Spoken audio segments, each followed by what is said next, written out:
15 psychological facts that will blow your mind as presented by Brain Pill.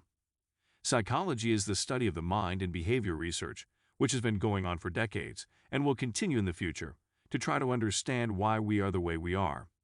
Every day, we learn more and more, but there's still so much we don't understand. Some of the research findings are more intriguing than others.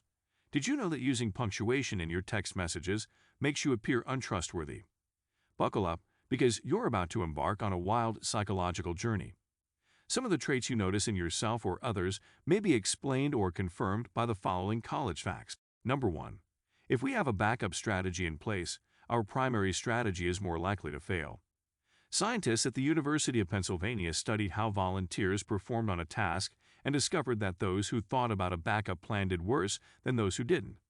They also discovered that participants got less driven when they realized they had other possibilities. Victor H. Room's expectation theory, which he developed in 1964, is linked to this. According to the expectancy theory, your motivation for something is determined by whether or not you expect to succeed. A backup plan is built on the assumption that you won't succeed the first time. Researchers feel it's important to prepare ahead, but not to get too caught up in the details. Without even realizing it, you might be sabotaging your own success. Number 2. Catching a yawn can be an effective method for us to communicate. You're excited to get started because the workday has only just begun. You're sitting at your desk during your morning meeting when the guy next to you lets out a large, loud, unpleasant yawn. Before you know it, you're yawning, and you're not even tired. That's a response yawn. There are several theories on why yawns are contagious. One of the leading ones being response yawns demonstrate empathy. This explains why autistic children and early infants who haven't yet learned empathy are less likely to response yawn. Number 3. We are more concerned about a single person than we are about large-scale disasters. Researchers at the University of Pennsylvania looked at people's behavior in one study. When it came to contributing to charities based on various cues, one group was shown a malnourished young child, while a statistic concerning millions of people dying of hunger was given to the second group. The third group was taught about both. Those individuals who just heard about the statistic gave the least, followed by those who heard both. Those who learned about the young child gave twice as much as the statistic group. This is due to the fact that when an issue feels too enormous, we feel helpless and inadequate, according to psychologists. Like our efforts won't have any payoff. In this case, helping save one starving girl seems more attainable than ending world hunger. Number 4. The beginnings and ends of sentences are simpler to recall than the middle. Have you ever gone grocery shopping only to find you forgot to bring your shopping list with you? When trying to recollect information without it, you can picture it and remember things around the beginning and end, but the middle information is hazy. This is backed up by cutting-edge studies on human neurology. The serial position effect is the name for this phenomenon. This is also why you may remember the end but not the middle of your manager's presentation. So it's a thing, and it's possible that you don't have ADHD after all. Number 5. It takes 5 good things to offset one negative. You may have heard that focusing on a few things you are thankful for will help you start and end your day. This helps us keep balanced since we have a negativity bias, which drives us to focus on the negative rather than the positive. It's foolish to be fixated on the negative parts of your life rather than the positive. Aim for a 5-to-1 ratio of good to bad in your life. You just might manifest something incredible. Number 6. When food is prepared by someone else, it tastes better. Have you ever wondered why food always tastes better when it's prepared by your mother? In reality, food tastes better when it's prepared by someone else, presuming they're a competent cook. This is due to the fact that by the time you're ready to eat, you've spent so much time preparing a meal for yourself that it's no longer interesting. As a result, you are less likely to like it. Number 7.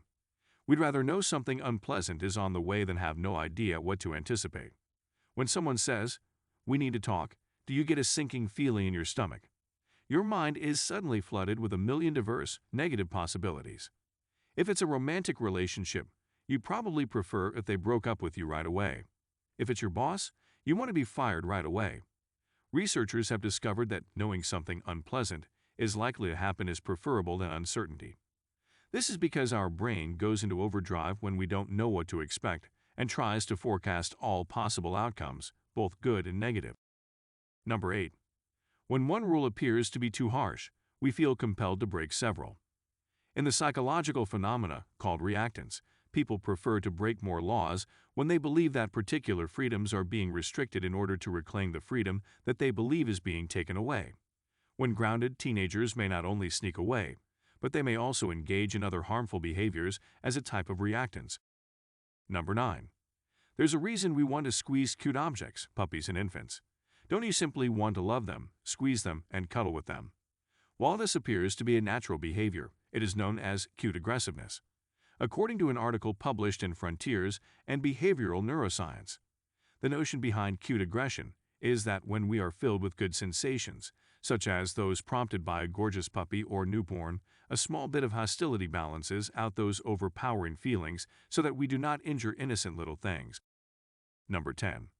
We unconsciously believe what we want to believe. The tendency to interpret facts in a way that confirms what we already believe is known as confirmation bias. This explains why some people favor certain news outlets over others. Forget about convincing Uncle Fred to change his mind about foreign relations. This confirmation bias not only encourages us to seek out information that confirms our existing beliefs, but it also causes us to dismiss contrary information. Number 11. You're hardwired to most prefer the music you listened to in high school. Dopamine and other feel-good chemicals are released as a result of listening to good music. Between the ages of 12 and 22, everything, including music, feels extremely important. Despite the passage of time, studies reveal that we relate to the music we connected to as teenagers more than we do as adults. Number 12. Memories are more like jigsaw puzzles than precise photographs. False memories are things that you recall in your mind but aren't actually true, either entirely or partially. As an example, you may believe you ran the dishwasher before leaving for work when, in fact, you did not. This is because our brains might occasionally fill in the blanks incorrectly when it barely remembers the gist of what happened. Number 13. We look for human faces, even in inanimate objects. The tendency to detect distinct, often meaningful images, such as faces, in random or ambiguous visual patterns is known as pareidolia. The men on the moon are a well-known example. Some experts relate it to the fact that recognizing faces is so crucial to us as social creatures that we rather fabricate one when one doesn't exist than miss a real one that does. Number 14. People rise to our high aspirations and do not rise to our low expectations. The Pygmalion effect is a psychological phenomena in which having high expectations leads to higher performance. In a well-known study conducted in the 1960s, researchers informed teachers that random children had a high potential based on their IQ test scores. They discovered that pupils labeled as high potential ended up becoming high achievers, at least in part due to their teachers' increased expectations. Number 15. Our brain does not put a high priority on long-term deadlines. Yes, you could definitely start on that major project for work or school right now, but you've got a few months, and before you know it, those months are gone, and you're scrambling to squeeze months' worth of work into a few days. Tasks that are urgent but inconsequential are more enticing. They provide rapid gratification because they are quicker and easier to do. Our brains process short-term deadlines, such as those measured in days, are preferable than long-term ones, such as those defined in months or years. If you liked this video, please give it a thumbs up and share it with your friends so that we may continue to make them. For more videos like this, remember to press the subscribe button on the notification bell. Also, be sure to check out our other videos as well. Thanks for watching.